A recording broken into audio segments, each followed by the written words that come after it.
माना जाता है कि भगवान विष्णु जब चारों धामों पर बसे अपने धामों की यात्रा पर जाते हैं तो हिमालय की ऊंची चोटियों पर बने अपने धाम बद्रीनाथ में स्नान करते हैं। पश्चिम में गुजरात के द्वारिका में वस्त्र पहनते हैं, पुरी में भोजन करते हैं और दक्षिण में रामेश्वरम में विश्राम करते हैं। द्वापर के बाद भगवान कृष्ण पुरी में निवास करने लगे और बन गए जग के नाथ अर्थात जगन्नाथ। पुरी का जगन्नाथ धाम चार धामों में से एक है। यहाँ भगवान जगन्नाथ बड़े भाई बलभद्र और बहन सुभद्रा के साथ विराजते हैं। हिंदुओं की प्राचीन और पवित्र 7 नगरियों में पुरी उड़ीसा राज्य के समुद्र तट पर बसा हुआ है। जगन्नाथ मंदिर विष्णु के 8वें अवतार श्री कृष्ण को समर्पित है। भारत के पूर्व में बंगाल की खाड़ी के पूर्वी छोर पर बसी पवित्र नगरी पुरी उड़ीसा की राजधानी भुवनेश्वर से थोड़ी सी दूरी पर है।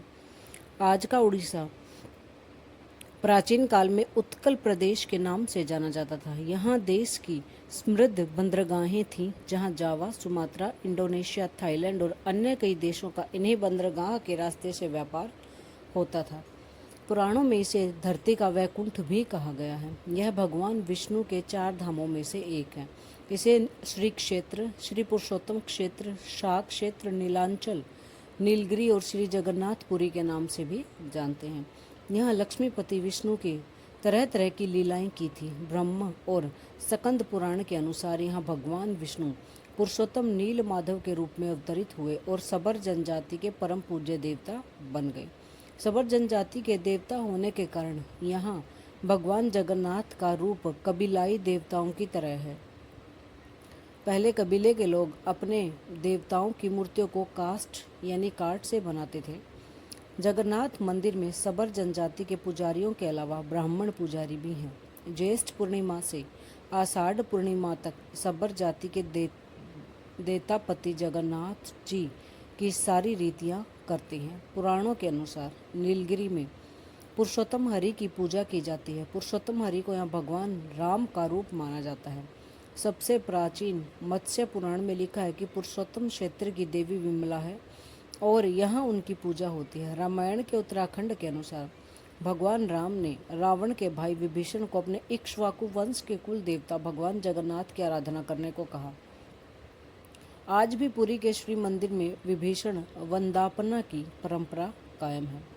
स्कंद पुराण में पुरी धाम का भौगोलिक वर्णन मिलता है। स्कंद पुराण के अनुसार पुरी एक दक्षिणावर्ती शंख की तरह है और यह 5 कोस यानी 16 किलोमीटर क्षेत्र में फैला हुआ है।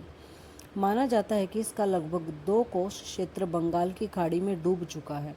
इसका उदर है समुद्र की सुनहरी रेत, जिसे महोदधि का पवित्र जल धोता रहता है। शिर वाला क्षेत्र पश्चिम दिशा में है, जिसकी रक्षा महादेव करते हैं। शंख के दूसरे घेरे में शिव का दूसरा रूप ब्रह्मा कपाल मोचन विराजमान है। कहा जाता है कि भगवान ब्रह्मा का एक सिर महादेव की हथेली से चिपक गया था और वह यहीं पर आकर गिरा था। तभी से यहाँ पर महादेव की ब्रह्म रूप में पूजा भी की जाती है।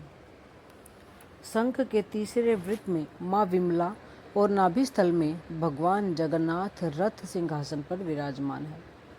इस मंदिर का इतिहास। इस मंदिर का सबसे पहला प्रमाण महाभारत के वन पर्व में मिलता है। कहा जाता है कि सबसे पहले सबर आदिवासी विश्ववसु ने नील माधव के रूप में इनकी पूजा की थी। आज भी पुरी के कई मंदिरों में कई सेवक हैं जिन्हें दैतापति के नाम से जाना जाता है। राजा इंद्रद्युम्न ने बनवाया था यहाँ मंदिर।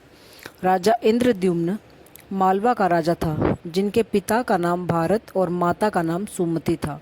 राजा इंद्रद्युम्न को सपने में हुए थे जगन्नाथ के दर्शन। कई ग्रंथों में राजा इंद्रद्युम्न और उनके यज्ञ के बारे में विस्तार से लिखा हुआ है।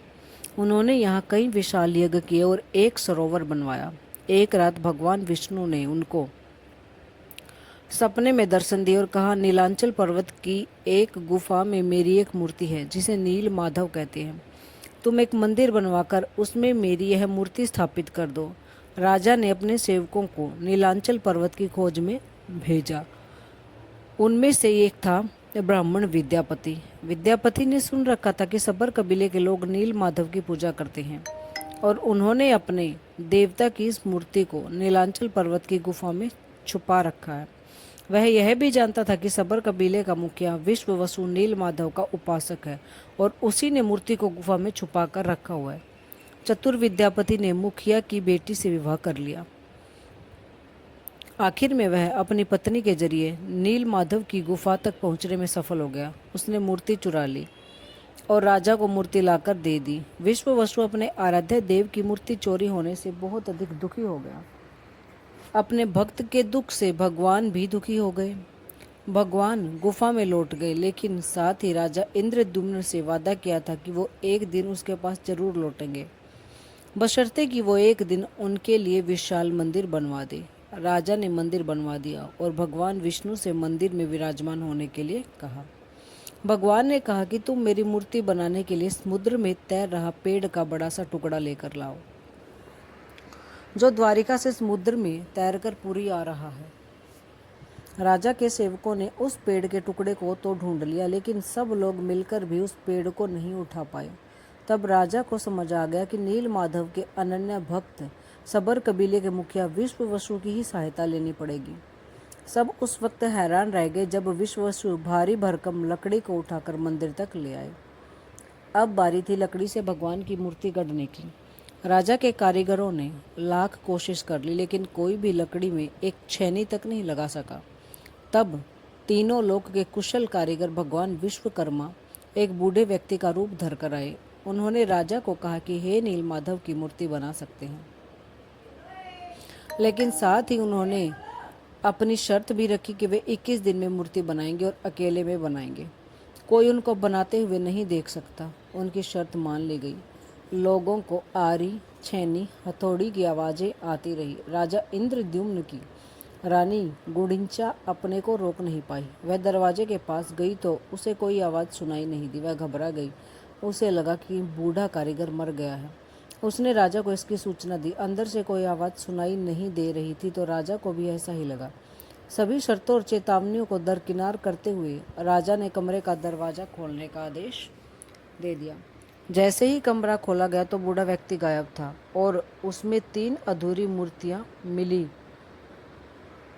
पड़ी हुई मिली। भगवान नील माधव और उनके भाई के छोटे छोटे हाथ बने थे, लेकिन उनके टांगे नहीं थे, जबकि सुभद्रा के हाथ पांव बनाए ही नहीं गए थे। राजा ने इसे भगवान की इच्छा मानकर इन्हीं अधूरी मूर्तियों को स्थापित कर दिया। तब से लेकर आज तक तीनों भाई बहन इसी रूप में विद्यमान है। वर्तमान में जो मंदिर है वह 7वीं सदी में बनवाया गया था। हालांकि इस मंदिर का निर्माण ईसा पूर्व 2 में भी हुआ था। यहाँ स्थित मंदिर 3 बार टूट चुका है। 1174 ईस्वी में ओडिशा शासक अनंग भीमदेव ने इसको जीर्णोद्धार करवाया था। मुख्य मंदिर के आसपास लगभग 30 छोटे बड़े मंदिर स्थापित हैं। जय श्री हरि विष्णु, जय श्री जगन्नाथ भगवान की।